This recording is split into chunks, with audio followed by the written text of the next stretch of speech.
Hello, my name is Chartel Findlater. I am the owner of Gold+WATER CO. It's a boutique soapery based here in Philadelphia, Pennsylvania. I want to start with your background story, okay? Sure.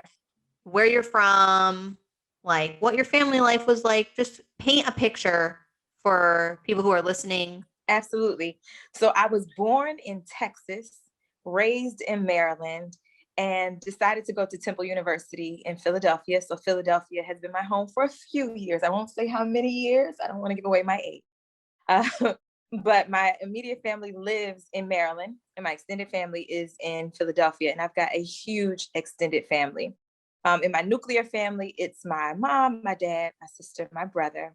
And then I've got literally, I had 8 uncles and aunts on both sides of the family. So I've got cousins everywhere. But growing up, we were kind of away from our extended family due to the places that we lived. But I had a really good childhood. I had a really good family, very supportive parents. And so when I was younger, I decided that I wanted to be a singer. And they encouraged me to do that. They put me into different programs. I attended a performing arts high school. I later went on to Temple to study classical voice. And I really was excited about being a young Black opera singer. And what I found in that industry was that there were lots of politics involved. And so while there would be auditions and things posted for a particular date, I would come to understand that there were times that auditions had already been held or people were already in mind for certain roles in certain parts. So ultimately, I decided not to necessarily pursue that route, but not to give up on music entirely. And so from the time that I graduated, even until now, music was my full-time passion and career. I've done other things throughout that time period. I've done social work. I've worked in restaurants. I've worked in restaurants where I would sing. I've worked in wedding bands. I've always had 2, 3, and 4 jobs at a time up until now. And so right now I work as a music teacher, and I also own and run Gold+WATER Co. As a solopreneur for now. That was a lot to unpack. It's a lot. So, no, but I think it's also just a sign of a woman who isn't going to kind of fit into the mold of, oh, well, you're going to just do this one thing and this is what you're going to do. And, you have to stay in this little corner in this bubble. Like you can't do all these things that you really like to do because society says you're supposed to be this. We will get to the business stuff, but how do you go from this path of singing to now you're teaching, but you're still doing music? So give us more information on that. Yeah, so it was always my dream to sing, no matter what else I had to do to make ends meet or pay bills at that moment. And so that's a lot of what those other jobs that I mentioned were about.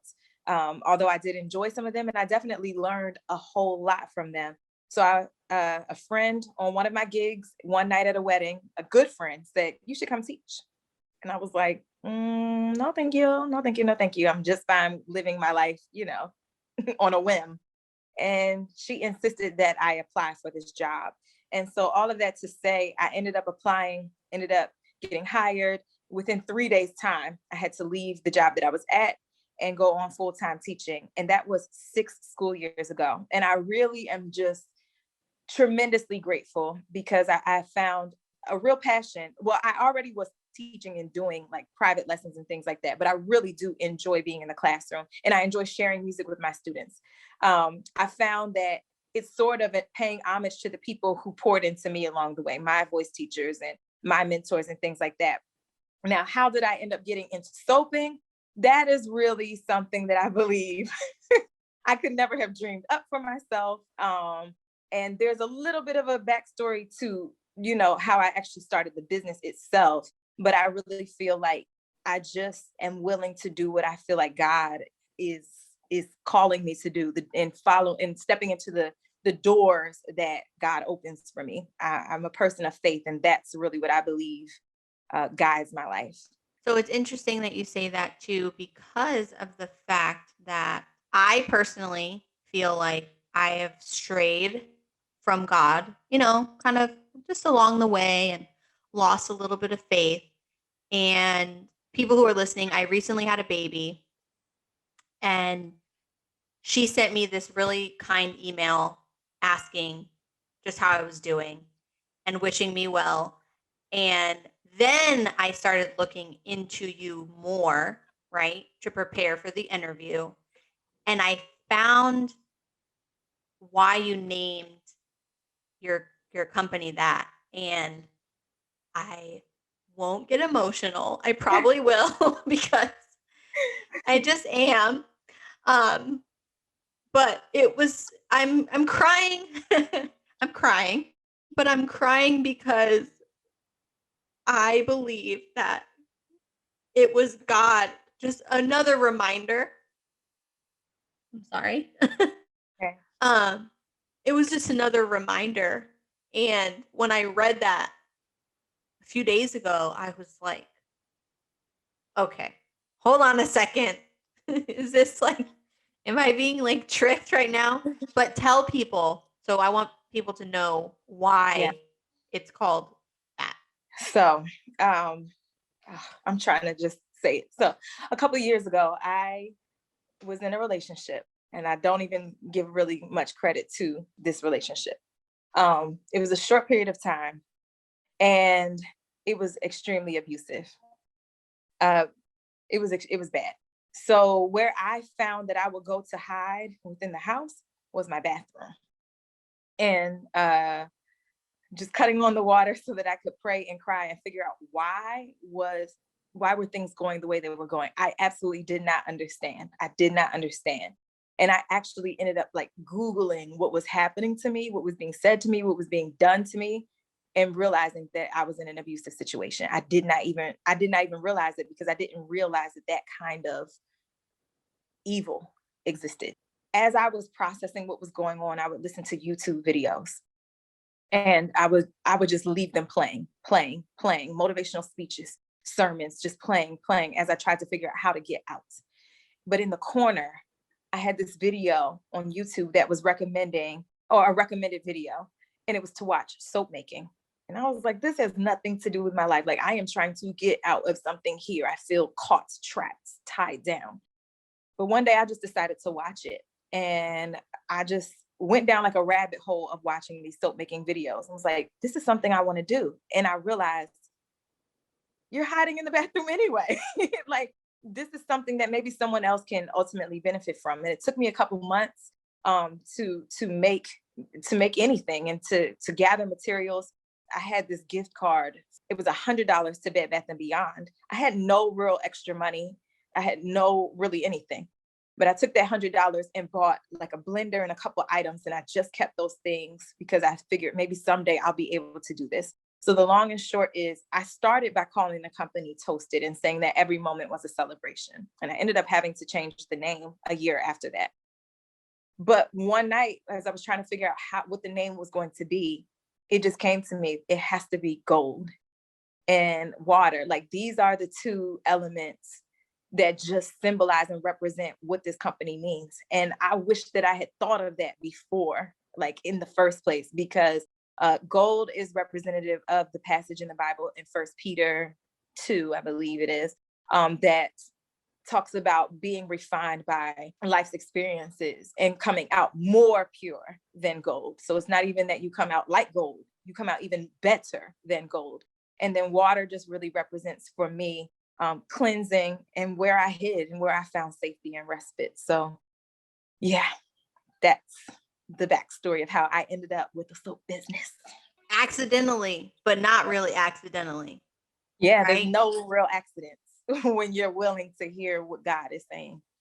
And for me, it was also that finding you and then looking into you, why you started the business. Because not all the time, for people who are listening, not all the time that information is out there for me to find on people. Like, sometimes there's not much that they have. Maybe they're in the start of their business, or it's just very, general information Yeah.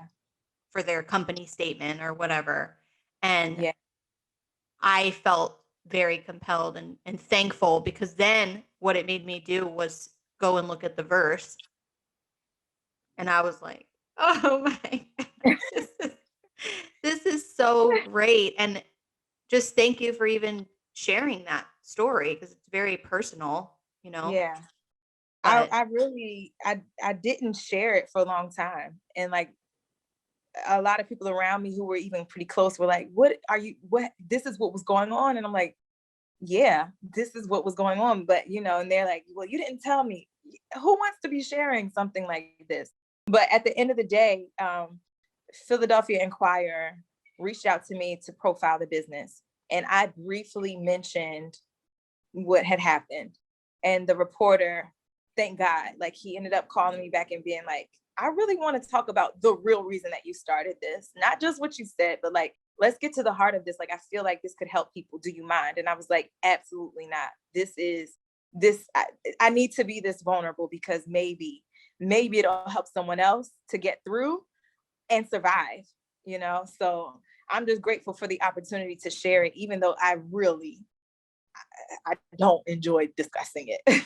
but it is important, like you said, because of the fact that it also brings us closer together because we realize we don't go through these trials alone.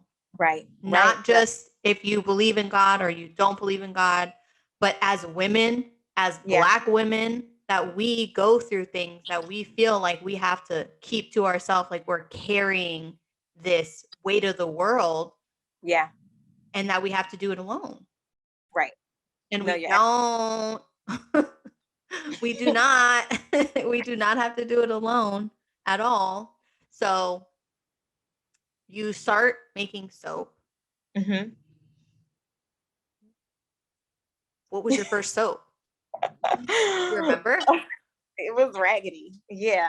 I caught myself like, I'm going to make every soap that I've seen. So I made a charcoal soap and didn't even mix the charcoal all the way in. Oh, I had the nerve to make that and to make a pink clay soap. I really should have just done one and just tried one.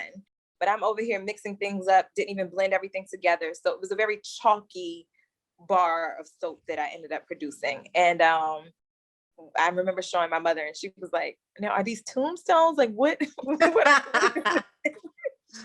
like it's soap. And she's like, I thought it was a cemetery that you sent. Yeah. So the first ones that I made were pink, like a rose clay, and charcoal. And they were horrible. They were horrible. But you started. Mm-hmm. And a lot of people who are listening are in that phase of their business journey. Yeah. And they're gonna be scared because it doesn't look good, right? It's not good. I'm still somewhere in that with my podcast.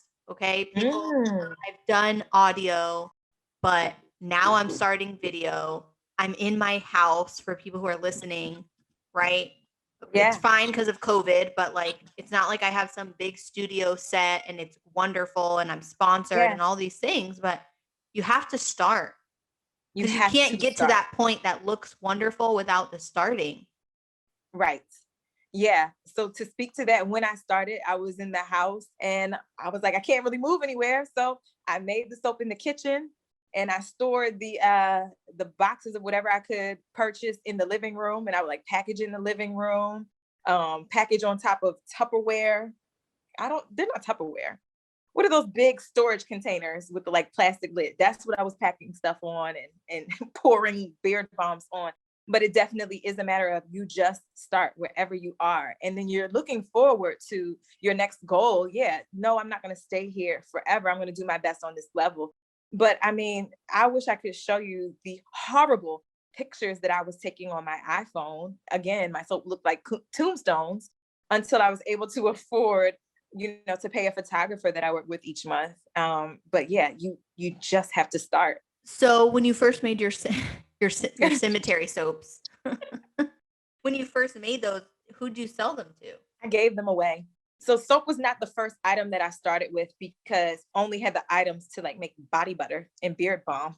That's what I purchased first from Bed Bath & Beyond. So I was making body butters, beard balms. I was like melting wax and cocoa butter and making these lotion bars. And I would give them to my friends and ask them to like test them for me. I made a clay mask, like ripped my eyebrows off because I left it on too long. I was just giving the things out here and there. And then I was able to make a small batch, sell that out, just kind of growing from there.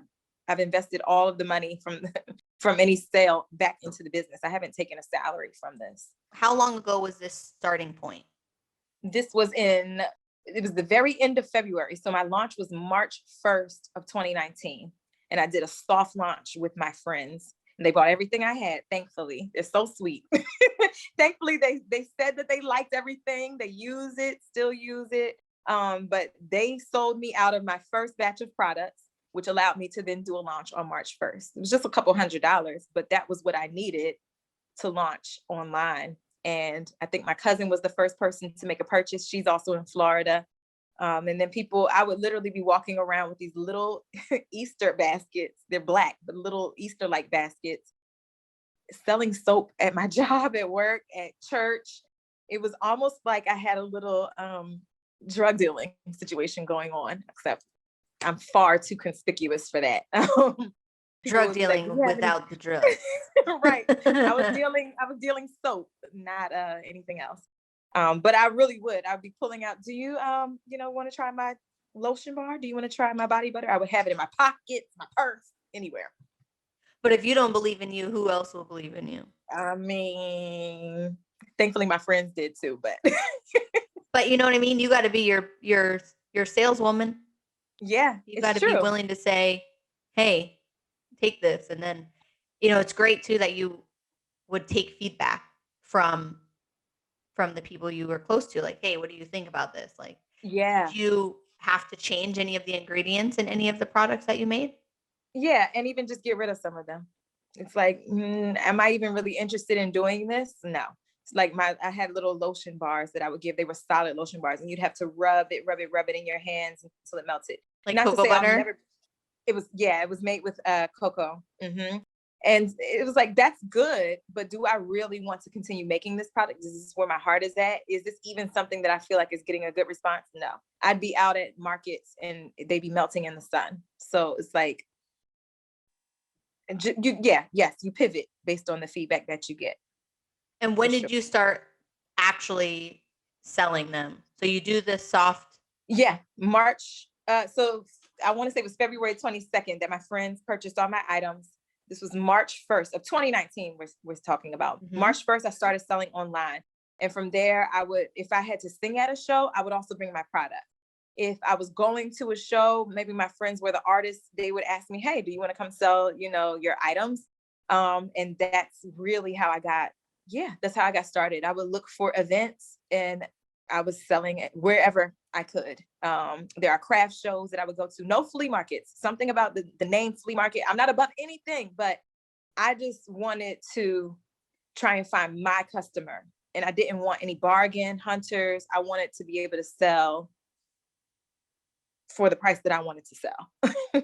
Now, have you created a business plan for this? Yes. Yeah. And who is your market? My market is 28 to 35-year-olds, mainly in urban areas. That's who I'm targeting, who are conscious about what they're putting into and onto their bodies, who are willing to spend a little bit more to get the quality that they want. That's my target demographic. I have always had in mind being able to represent Black and Brown people through my marketing and advertising and things of that nature. And thankfully that has been successful and it hasn't deterred anyone from any other demographic from purchasing. How do you determine your pricing? Well, initially I was just doing like, it cost me $1. Okay, let me multiply that times 2. Okay, this is my price. But I've come to realize it's more than that. There's my overhead to make the items, my lights, my water, my utilities of all kinds. My time is very valuable. So where I was selling soap for $5 and $6 before, I'm not doing that anymore because now I have more time invested. I've researched more. I've attended more workshops. The quality of my materials has improved. So I factor in my time and my skill level into what I'm doing, my packaging into what I'm doing. And that really determines my price. So I have a bottom line that, I offer to wholesale customers and retail customers. That's a little different than my retail consumer. But I now I'm at the point where I'm not going below a particular amount for really any reason. How do you make that scalable? Okay, I see where you're going with this. So the business in general, I'll tell you, so I recently did a business course, and my advisor was telling me, just think about operations and just giving me some things to think about.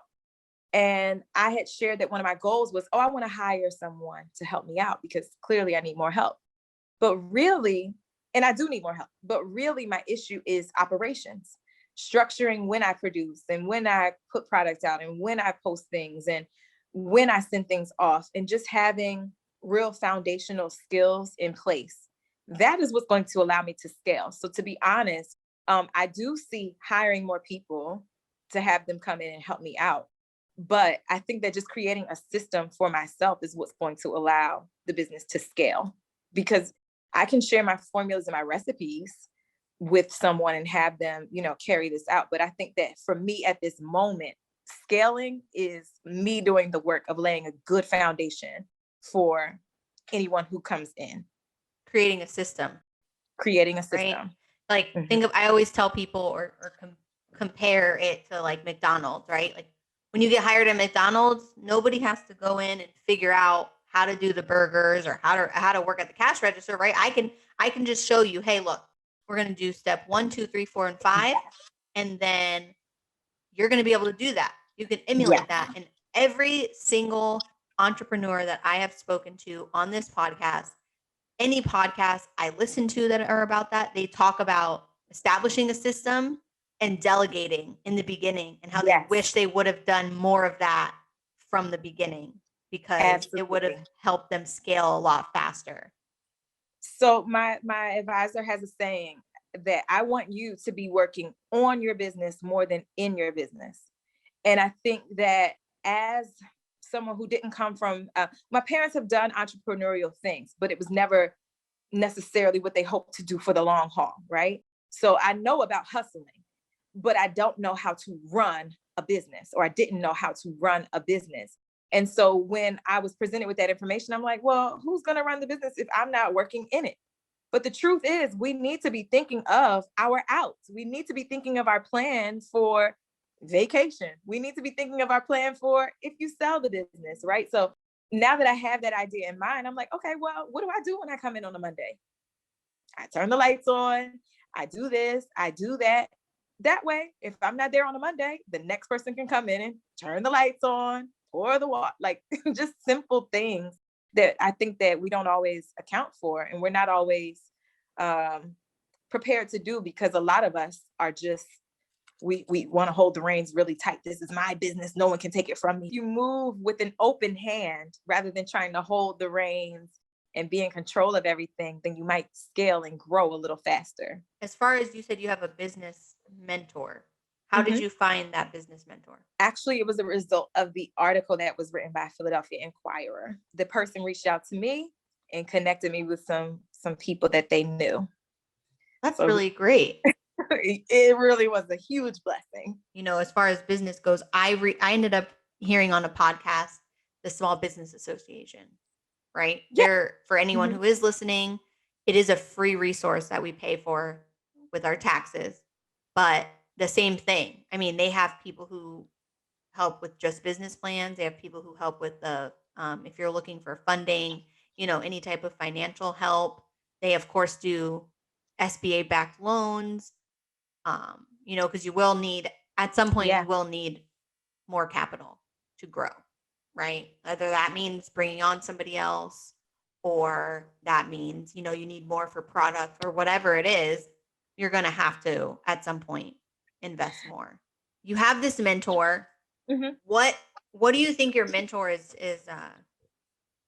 teaching you that you didn't necessarily know?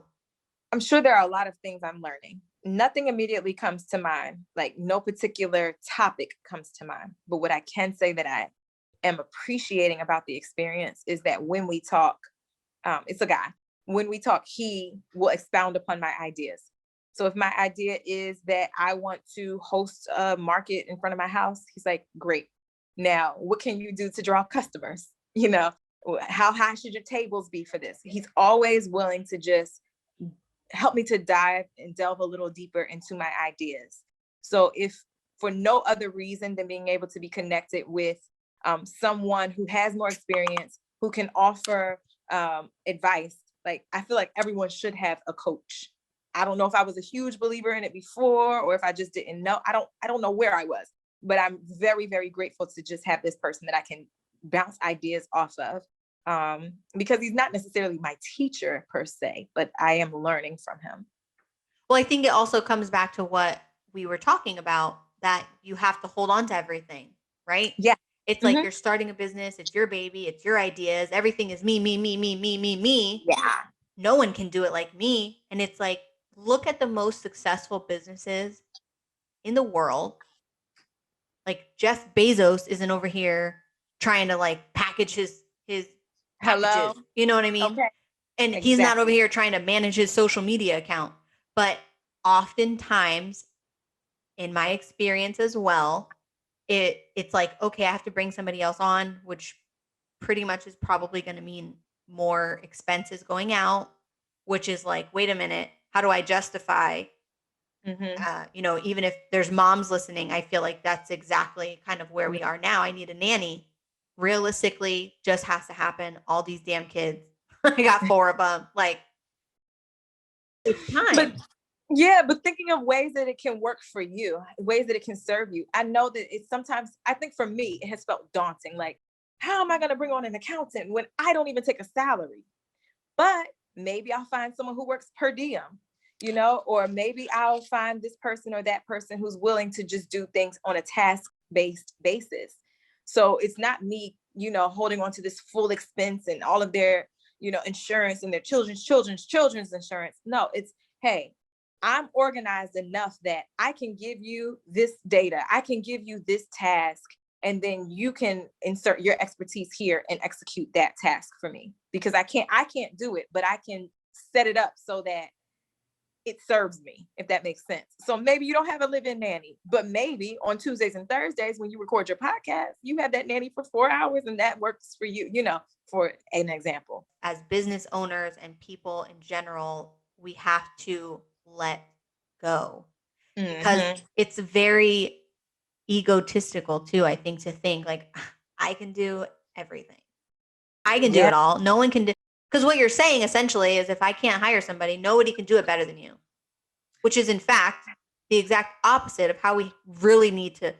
I can't wait to find somebody who does these things better than me, because that takes the weight off of me as the business owner, and it lets someone else, it's also like giving someone else a blessing, you know, letting them flourish in that and really have it. Like I'm looking for a VA for the podcast. And so a lot of people, a VA for people, a virtual assistant, right? You don't know that a virtual assistant, oh, I need to hire full time. No, I'm looking for 2 hours a week. And that 2 hours is going to be someone reaching out to guests, following up with guests, and handling that part, because I just don't have the time to do it. Yeah. And ultimately, what is a business? I own a business, but really, what does that mean? Now, yes, I go somewhere and I make some soap, but my business is a spirit. And I mean, I don't mean that in like a mystical, truly spiritual sense, but it's just, I want someone to do things in the way, in the spirit in which I would do them. So if it's that someone comes on and makes soap for me, I want you to do it the way that I would do it. I want you to care for my customers in the way that I would do it, in the way that these guidelines and the way that this mission are put out. That's ultimately what the business is. So it can't just be only I can do it. Then no. We need to find people and look for people who are willing to continue on the mission that we have set out. But I also believe that requires us to communicate that with whoever we're looking for, right? And I think be a lot more accountable to say like, okay, what didn't I show them? I'm a believer in modeling, right? Like That's my background too, is, organizational behavior management type stuff. So, Ooh, okay, you need some policies. Show me how you do it. right. Like, Chartel, show me how you would do this. And a lot of times what people will realize is I don't even know. I never And even that had a whole all goes system. back, all goes back to simple organization and operations management. If you don't have those in place, and I'm just using myself as an example. If I'm over here measuring this one day and then, oh, I'm gonna do another thing here. Oh, let me stop and go. And let me go fix. No, stay here, make the soap, write down how you did it. Period. Don't go answer the phone. Don't go make a beer bomb. Don't go fill another order. Do this one thing, write it down, track how much you just how much of it you just made, how much you expected to make, how it turned out. Just doing those simple things sets you up to be able to then live more open-handed. But then it's really hard, right? If you want, like, you know how you want something done in your head, right? Because you've been nurturing it, you've been taking care of it like your baby. So then you don't really know the Yeah. steps to it. You just know them in your head. But now you Mm-hmm. got to teach it to somebody, right? Very similar to Right. teaching. I got to teach you this. So now I have to break this down into Step like a by step. task analysis so that you can do it. And I find that when I've helped other business owners, because it's my little side hustle, is I like that part because I Yeah. like to help people break down what it is and narrow in on like where they need to get it a little bit more cleaned up, right? Mm-hmm. They'll find, I don't really know. Oh, but then you're upset with that person that you wanted and you feel like, man, I can't find anybody that will do it the way I do it. Well, it all comes back down to you. Take that responsibility and be okay with it because that means you're in control and you can then make it better, Right. right? Right. But I we feel got like to figure out how to teach this yeah, person to do this. So we need to also walk through it. And it's going to take a sure. little bit more energy on the back end, Yeah, right? At first, but then you're going to have your system and then you can walk away and be good with it. absolutely. I feel like that's the boss, the one who's delegated well. Yeah. And it's hard. It is so Yeah. hard. Do you think Yeah. so? Has it been, I mean, Yeah, it was hard because I just didn't know. And I would have friends that are like, just let me know if you need help. And I'm like, yeah, okay, yeah, I will. But I didn't even know what I needed help with. I was just used to these late nights where I'm like, oh, I have to just pack up these orders real quick. Yeah, why? Why? Because you're doing too many things. But now that I'm sort of narrowing it down and clarifying, analyzing, it's become a lot easier. you mean you're using your data to better your business? What? Yes, I am. Okay, so what does that look like now for you? It means that I have clipboards hanging where I make soap, and I have another clipboard on my table where I go to make products and like store products. And oops, I'm almost out of this container. It means writing that down. And it means taking that at the end of the week and placing an order and just doing things. This is so church of me, in decency and in order. But it really just means putting in the work right now. I have some inventory tracking systems that I use and just really slowing down and enjoying the process and just figuring out what is my process and really establishing some simple things like that. Some simple things like that. I do have an accountant who's willing to help me track expenses and, just kind of project things out for me in terms of where the business is growing. And that's been a huge blessing too. Just kind of figuring out how to lean on people who are better at what at everything than I am. Ladies who are listening, like, that's an important lesson, is get the help in the areas that you're not good at, and it's okay to not be good at them. Or maybe you're good, but it's just something you don't need to be doing. Like, yeah, I can do XYZ. I can. But is it the most beneficial? Like, yeah, I could sit here and, figure out how to buy a camera and take good pictures. But is that a corner that I want to cut every month? No.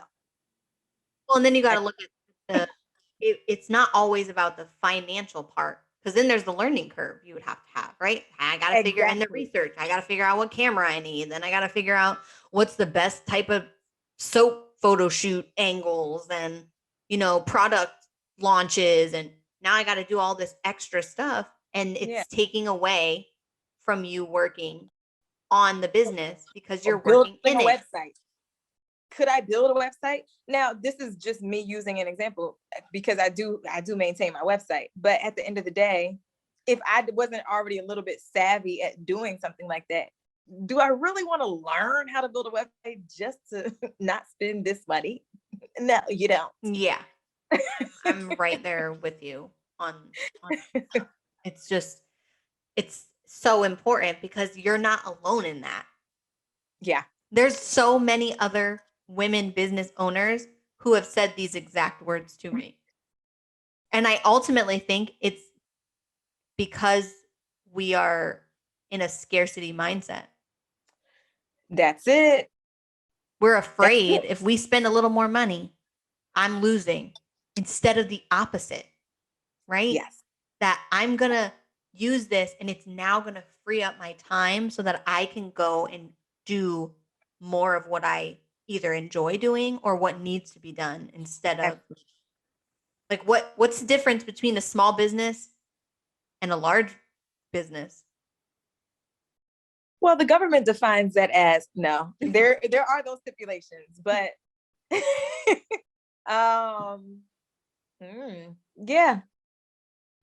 I don't know. I don't have a clear-cut answer. What's the difference between one that's working well and one that's not? I'll guarantee the person who's in charge, or the people who are in charge, have delegated extraordinarily well. Yeah, I mean, I think there's no one answer necessarily, but I think that's one of the reasons. I think it's delegation. I think it's the ability to pivot and say, okay, this isn't working. Like, how do we get better, instead of like, this is my restaurant. My husband does a lot of work in restaurants.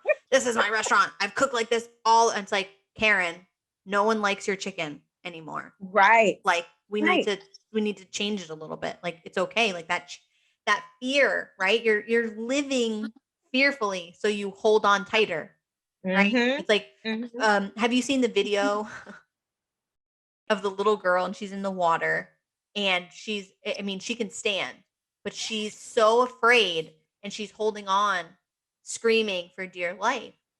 And I feel like this last year has really taught me to surrender, but I think it's something that in business we need to do as well, is to surrender and say, okay, what do I need to get better at? What can I let go of? How can I invest more consciously and like a business owner? Because a lot of people out here like, I'm a business owner. It's like, you're self-employed. Ooh, that's spicy. Why you're self-employed is because you don't have a system. Right. So you're self-employed. If you leave, your job no longer makes money. A business, if I go on vacation, my business is still flourishing. But in order to do that, we have to hire someone. You have to have other people running your stuff who can do it just as good or better than you. Absolutely. Absolutely. I think that was great. I don't know if I've ever heard that way. You're self-employed. You're a 1099 contractor. You are. And it's okay. Nobody's mad at you. Like I told my husband this. Because he's like, oh, I run my own business. This was like a while ago. I'm like, no, you don't. Because if you stop working, you don't get paid. Yeah. And there really is nothing wrong. It's not a shameful thing. It's not a shameful thing. But it is a difference.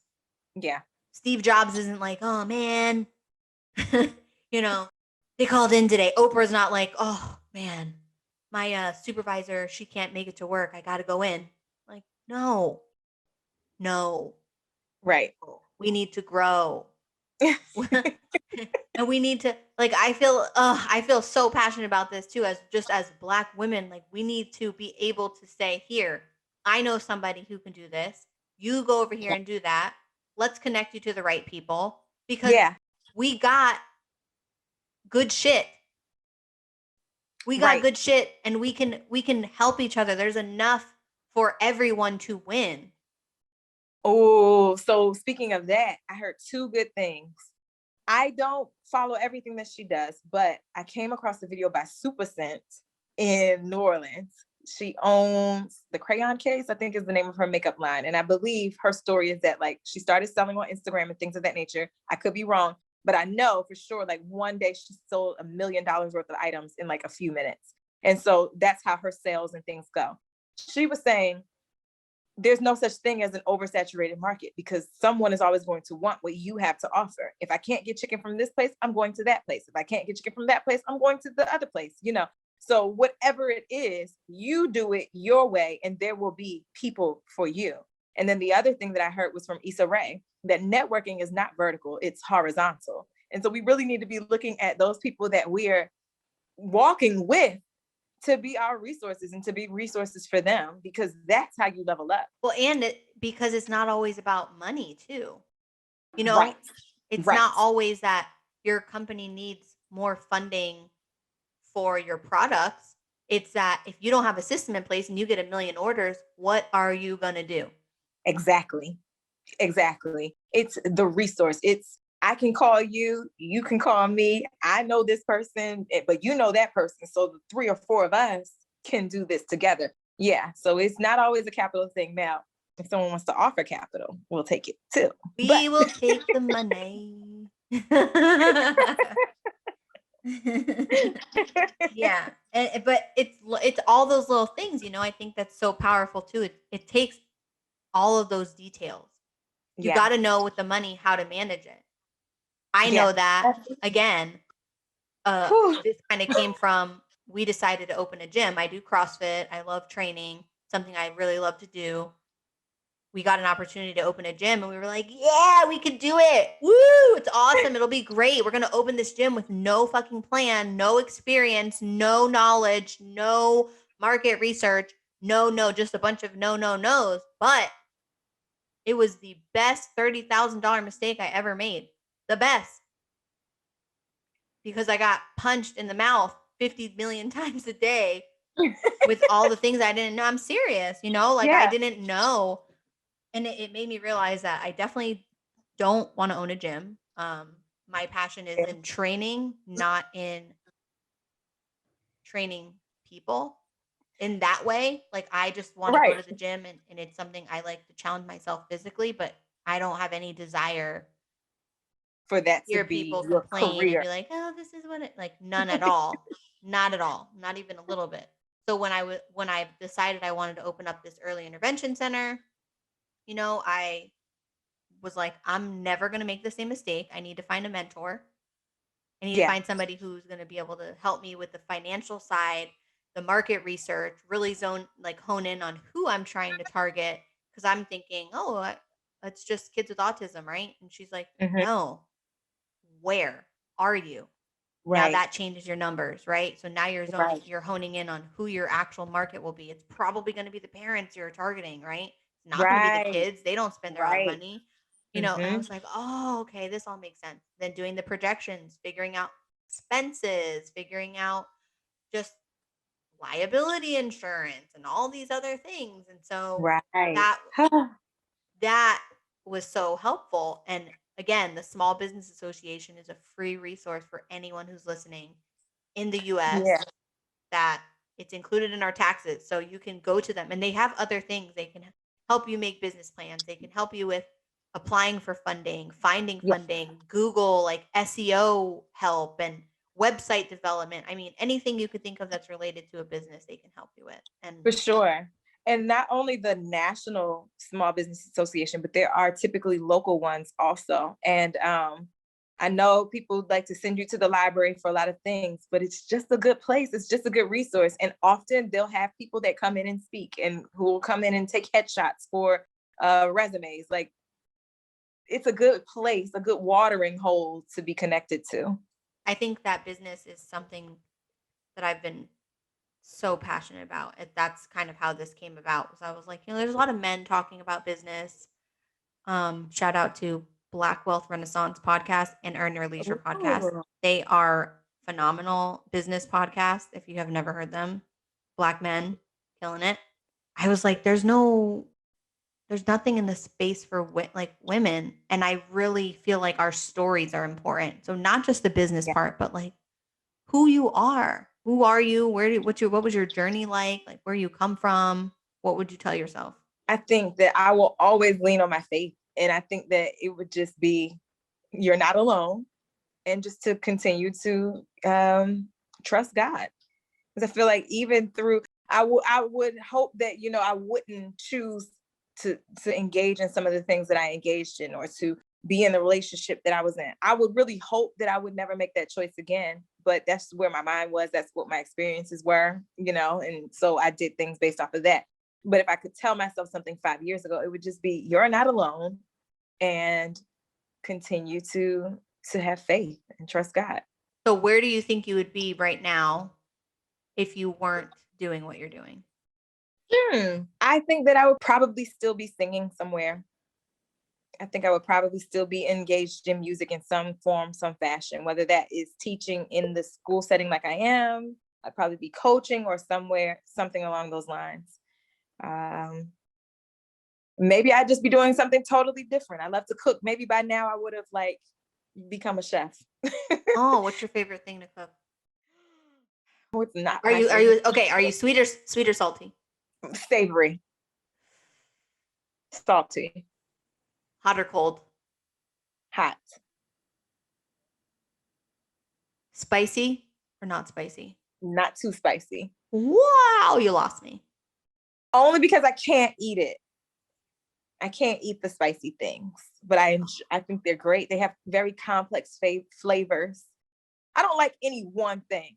If I go to a restaurant and has, you know, Mexican food, I'm going to try and make those birria tacos when I get home.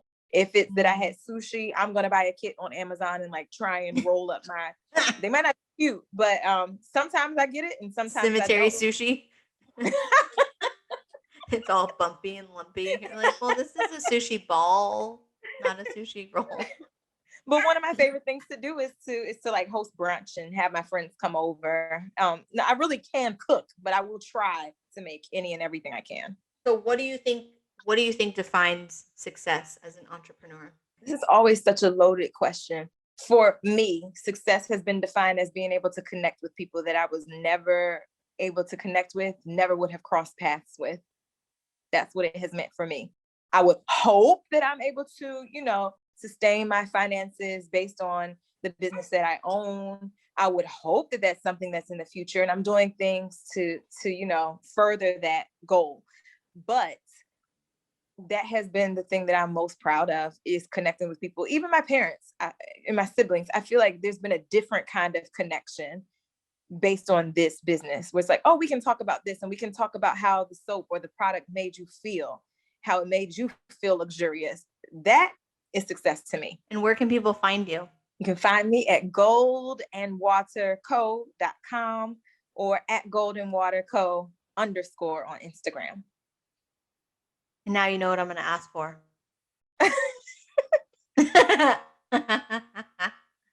You have like a favorite song that you like to sing or anything like that? I just love to sing. I watched some of your videos, so I know it's not like people. I watched some of her videos on YouTube, so it's not like I'm just asking. Like she can sing. No, I sing. I do. You know what? I will sing the song that my grandmother asked me to sing last month. It was her birthday. She's 94. So I'll sing that song. Happy birthday. So it goes like this. How can I say thanks for all the things you have done for me? Things so undeserved, yet you gave to prove your love for me. The voices of a million angels could not express my gratitude. All that I am and never hope to be, I owe it all to thee. To God be the glory. To God be the glory. To God be the glory for the things He has done. that's where I'm stopping. Thank you.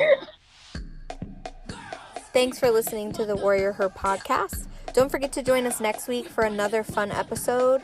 Go like, subscribe, rate, and leave a review on iTunes. Until next time, Warriors, remember, girls really do run the world.